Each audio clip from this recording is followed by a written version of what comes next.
देखिए बहुत ही इंपॉर्टेंट वचन अब यहाँ पर हम पढ़ेंगे, 7वें वचन से लेकर 10वें वचन तक बहुत ही इंपॉर्टेंट वचन यहाँ पर हैं। कोई तो धन बटोरता परंतु उसके पास कुछ नहीं रहता। बड़े ध्यान से, कोई तो धन बटोरता परंतु उसके पास कुछ नहीं रहता, और कोई धन उड़ा देता तो भी उसके पास बहुत कुछ रहता है।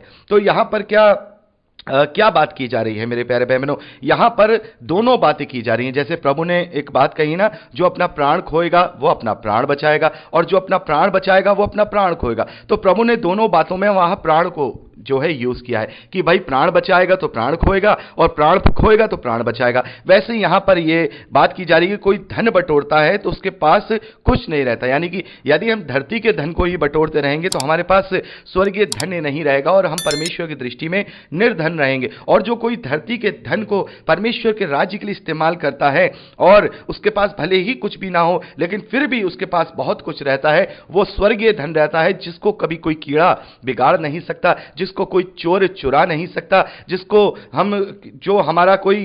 जिसमें कोई सेंध नहीं लगा सकता है। तो यहां पर हमें देखना होगा कि हम निश्चित तौर पर ये बातें हम सीख चुके हैं, लेकिन फिर भी हमें इनसे अपने आप को रिन्यू करना है, अपने आप को जांचना है कि हम किस चीज के पीछे जा रहे हैं। हमें ज्यादा से ज्यादा स्वर्गीय धन को अर्जित करना है। स्वर्गीय धन जो परमेश्वर की ग्रहण योग्य बातें हैं, उसकी आज्ञा पालनता है, उसे अपने जीवन में लेना है। यदि हम इस धरती के धन को अगर हम परमेश्वर के लिए खर्च भी कर देंगे तो भी हम बहुत बहुत बड़े धन के स्वामी हैं, हम बहुत बड़े धनवान हैं, और वो धनवान है जो सही मायने में स्वर्ग के राज में प्रवेश करने पाएगा। प्राण की छुड़ौती, यहां 8वें वचन में, प्राण की छुड़ौती मनुष्य का धन है परंतु निर्धन घुड़की को सुनता भी नहीं। प्राण की छुड़ौती मनुष्य का धन है। यानी यहां पर क्या लिखा है? बड़े ध्यान से, मनुष्य का धन क्या है? मनुष्य का धन क्या है? उसके प्राण की छुड़ौती। तो हमारे प्राण की छुड़ौती तो इतने बड़े धन के द्वारा कर दी गई, तो हमारे लिए वो सबसे बड़ा धन है, और अब तो हमें उसके लिए कुछ करना भी नहीं है। हम देखते हैं कि पहले तो भाई पूरी व्यवस्था का पालन करना होता था, बलि चढ़ाना है, विधान चढ़ाना है, ये करना वो करना, सारी चीजें करना होता था। लेकिन अब क्या है? केवल विश्वास करना है और प्रभु की आज्ञा को अपने जीवन में लेकर अपने मन को शुद्ध करते हुए अपने शरीरों को जीवित, पवित्र और परमेश्वर को भावता हुआ बलिदान चढ़ा करके हमें अपनी आत्मिक सेवा को पूरा करना है। तो अब हमें अब कुछ भी नहीं करना है।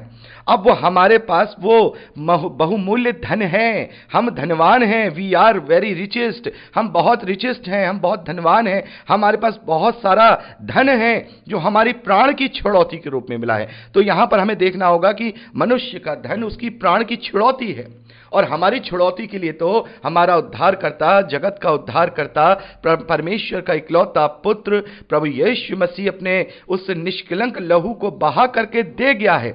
उसने हमारे प्राणों की छुड़ौती दी है। जो कोई उस पर विश्वास करेगा वो नाश नहीं होगा परंतु अनंत जीवन पाएगा। हमारे इस धरती के प्राण से बढ़ करके हमें वो आत्मिक प्राण दिए जाएंगे जो पुनरुत्थान के बाद हमें दिए जाएंगे, जो कभी भी खत्म नहीं होगा। तो वो लोग धनवान हैं, वो लोग धनवान हैं। परंतु निर्धन, देखिए निर्धन यहां कौन है?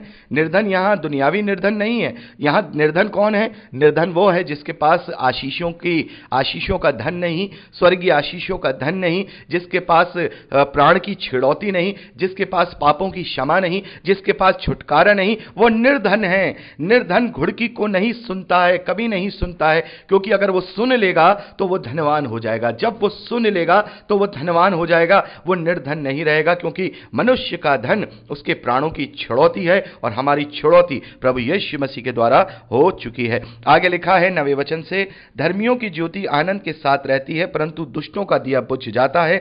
झगड़े रगड़े केवल अहंकार से होते हैं परंतु जो लोग सम्मति मानते हैं उनके पास बुद्धि रहती है। तो यहां साफ तौर पर हम देख रहे हैं कि धर्मियों की ज्योति आनंद के साथ रहती है। वो हमेशा आनंद में रहेंगे क्योंकि उनको एक आशा रहती है। हम अपनी उस आशा के नहीं ऐसे अनेक वीडियोस को देखने के लिए हमारे चैनल को सब्सक्राइब करें, बेल आइकन प्रेस करें और वीडियो को लाइक जरूर करें। धन्यवाद।